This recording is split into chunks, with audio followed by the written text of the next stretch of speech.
Iran's supreme leader is not ready to endorse the framework for a deal to monitor its nuclear program. In his very first public statement about it, Ayatollah Khamenei says the final agreement must include removal of sanctions immediately and no special monitoring of Iran's nuclear program, a direct contrast to what America says must be part of the deal.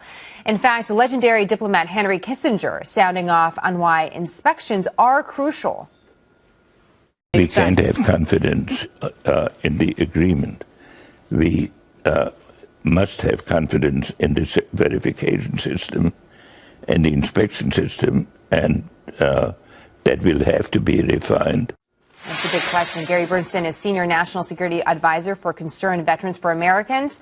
He's a former chief of the CIA's Hezbollah operations, Hezbollah, of course, being a proxy terror group of Iran. Gary, let me just read, the Ayatollah spoke today. He's very active on Twitter as well, or one of his assistants is. In his, at least this is the English, his English Twitter account. He has a few.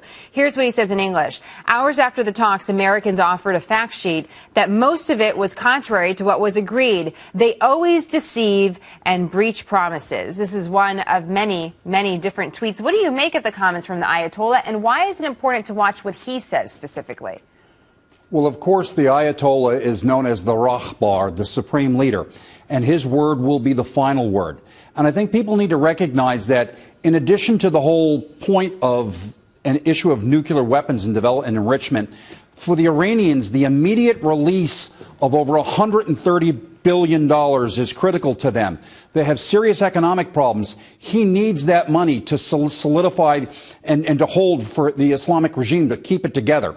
And so they will do, and they will manipulate as much as they can, even to get a deal and maybe even renege after a while, just to get that money first. So that's the first thing people need to recognize. The second thing people should recognize is that Iran, there have been findings of over $119 billion against Iran for terrorist acts against the U.S. in concert with Hezbollah that have never been paid. And because of the Foreign Sovereign Immunity Act, they're not paying it. They're not going to make those payments. So Iran's, position on all of this is, in the immediate position, is strengthening their economy, and these talks are a vehicle for that. But you're pointing out, Gary, too, why the sanctions are important to keep on if we want to help strangle the terrorist groups that Iran supports. Those terrorist groups you're very familiar with.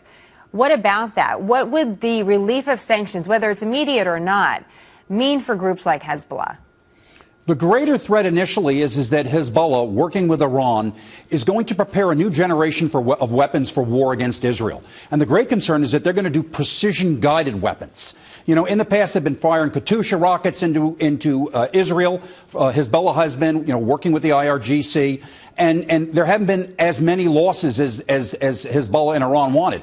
A new generation of precision-guided weapons is going to cause great trouble for Israel, cause enormous losses, and is going to escalate any potential conflict. And the Iranians are looking for money to do all of these types of things. Let me draw more on your CIA experience as well. This is something else the Ayatollah put on Twitter. He says no unconventional inspection that place Iran under special monitoring is acceptable. Foreign monitoring on Iran's security isn't allowed.